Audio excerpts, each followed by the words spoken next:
Rashid Ahmad press conference कर रहे हैं, बल्कि हमारी ख्वाहिश है, क्योंकि अफ़गानिस्तान का अमन पाकिस्तान के अमन से वाबस्ता है और पाकिस्तान दुनिया के साथ मिलकर अफ़गानिस्तान में अमन देखना चाहता है और हम दुनिया के साथ भी खड़े हैं। और अफ़गानिस्तान में जो हमारी मिनिस्ट्री बॉर्डर मैनेजमेंट को देख रही है, और अगर कोई कोविड-19 के पेशेंट आते हैं उनको हम बॉर्डर पे ही करंतना भी करवा रहे हैं। और इसके अलावा आज हमारी जो मंडे की मीटिंग होती है, हमने 8 लेटेस्ट ड्रोन्स, 2 हमारे पास पुराने हैं, 6 लेटेस्ट ड्रोन्स ख़रीदने का फ़ैसला किया है। अनकरीब आपको ज़हमत देने जा रहे हैं 192 कैमरे लगाने के लिए और 1122 इंशाल्लाह इसी महीने के लिए एक पूरा सेटअप जो है हम पंजाब की तर्ज का इस्लामाबाद में खोलना चाहते हैं।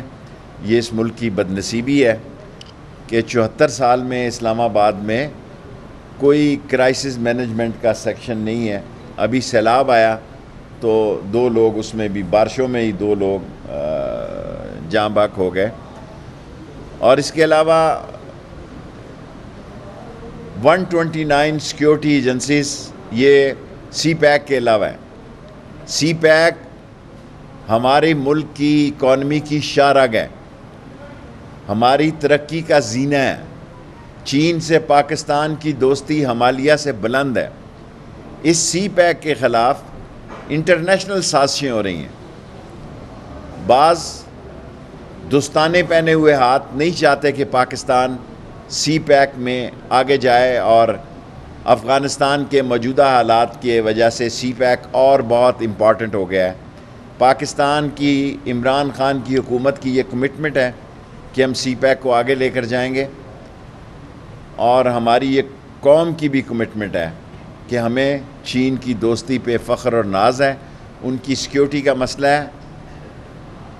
40 जो CPEC की कंपनियाँ हैं उनको पूरा आर्मी ने एक अम्ब्रेला दिया हुआ है, लेकिन पिछले 1 महीने में देखें दासू का, फिर स्टॉक एक्सचेंज का, फिर अब ये फ़िशर कॉलोनी का और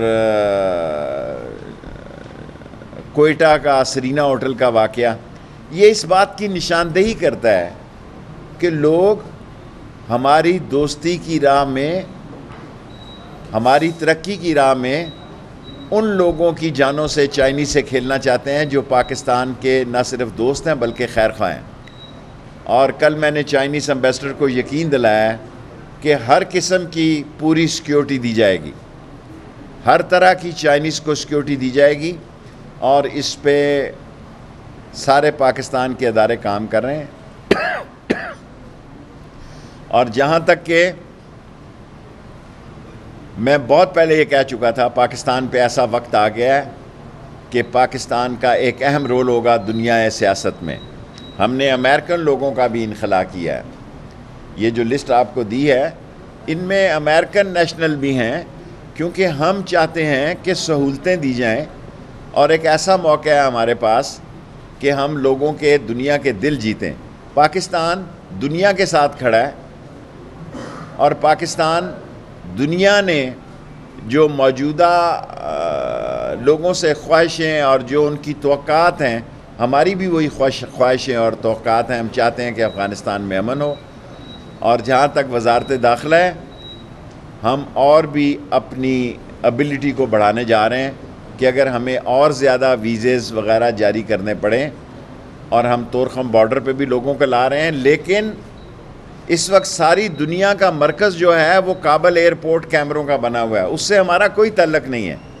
काबल एयरपोर्ट तक लोग हमसे ये तोक़े लगाए बैठे हैं कि हम मुख्तलिफ़ जगह से लोगों को इकट्ठा करके काबल एयरपोर्ट में भी दाखिल करें। ये हमारी ज़िम्मेदारी नहीं है।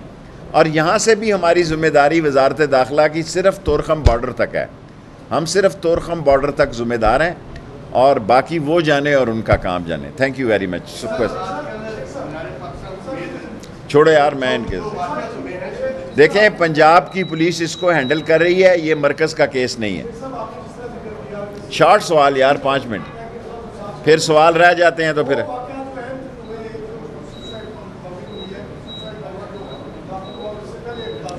जो कुछ हुआ चीनियों के ख़िलाफ़ वो सारे मुल्ज़म कुछ पकड़े गए हैं और कुछ का हमें पता है। चारों केसेस जो हैं वो अपनी तहकीकात पे पाकिस्तान की एजेंसीज़ ने आज तक ये उनको फ़ख्र हासिल है, कोई केस ऐसा नहीं जिसके मुल्ज़मों तक ना पहुंचा जाए, हत्ता कि जो फ़िशर कॉलोनी का वाक़या हुआ इसकी भी तह तक पहुंच चुके हैं।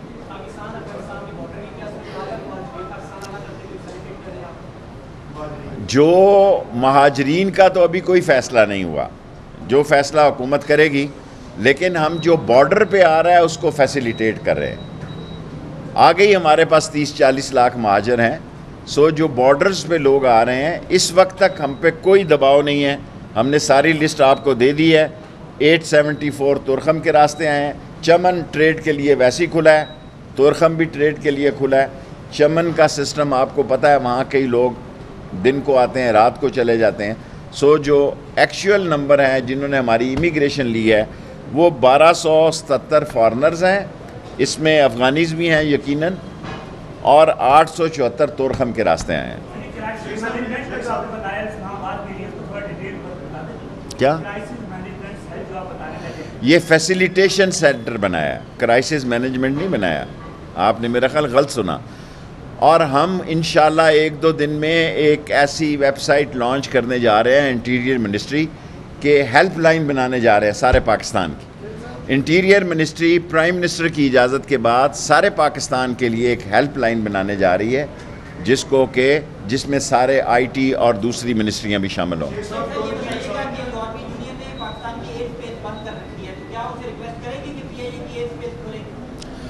देखें, ये PIA का मसला है। हमने तो EU ने यहाँ बाज़ मुल्कों ने यहाँ पार्किंग के लिए जहाज़ खड़े करने की इजाज़त मांगी है, वहाँ ट्रांसपोर्ट और दूसरे कामों के लिए हमें कोई इतराज़ नहीं। हमने उनको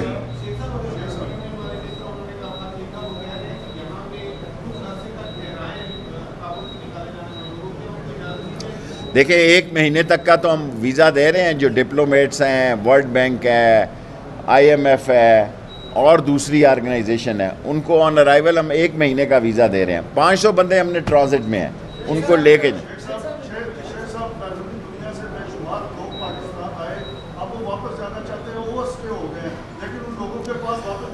देखें वो लोग जो लोग, यार एक सवाल बस, दूसरा नहीं,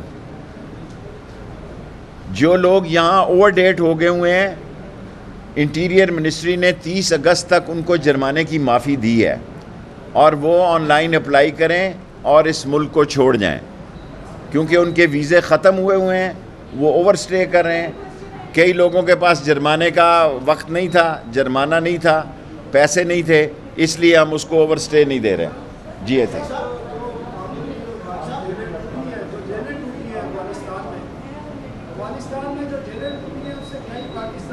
क्या टूटी? देखें, पाकिस्तान में से TTP के फ़कीर मोहम्मद और कुछ लोगों को वहाँ से रिहाई मिली है, लेकिन हुकूमत पाकिस्तान का पूरा राब्ता है और वहाँ की मुतलका क़ुव्वतों को कहा गया है कि ये पाकिस्तान के जिन्होंने पाकिस्तान में दहशतगर्दी की, अफ़गानिस्तान की मौजूदा तालिबान ने यकीन दिलाया है कि अफ़गानिस्तान की सरज़मीन किसी सूरत में भी TTP को इस्तेमाल करने के लिए। देखें, अपोजिशन की सवाए फजल रहमान की शायद सियासत जो है अफ़गानिस्तान काबुल की वजह से बेहतर हो जाए, बाकी अपोजिशन ठुस है। अपोजिशन कोविड-19 में जलसा करके देख ले, 3 साल से ये जलसा कर रहे हैं, कोई नतीजा नहीं निकला। मैंने आपको कहा पाकिस्तान अहम होने जा रहा है दुनिया की सियासत में, और पाकिस्तान दुनिया की सियासत में दुनिया के साथ अफ़गानिस्तान के अमन, अफ़गानिस्तान के सुकून, उसकी तरक्की और इस्तेकाम के लिए दुनिया के साथ खड़ा होगा।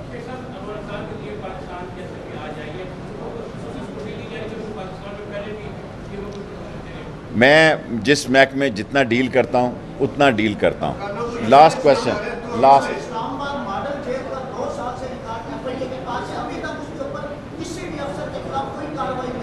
किस पे कार्रवाई नहीं हुई? FIA में। देखें, मॉडल जेल अदालतों ने भी देखी है, उनको देखा है, और सारी सूरत हाल जो है वो कैबिनेट ने अप्रूव की है और वो जो उसकी सूरत हाल है उसकी मंजूरी हुई है। ला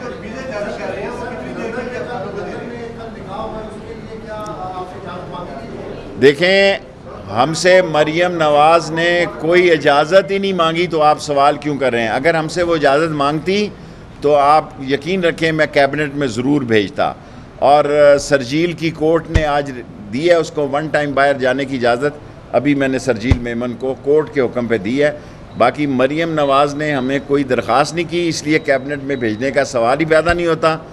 शहबाज शरीफ की जो दरख्वास्त एप्लीकेशन का टाइम था वो गुजर चुका है, सो इसलिए अब यहीं हैं दोनों। Thank you. वज़ीर दाखिला शेख रशीद न्यूज़ कॉन्फ्रेंस कर रहे थे। उन्होंने कहा कि पाकिस्तान अफगानिस्तान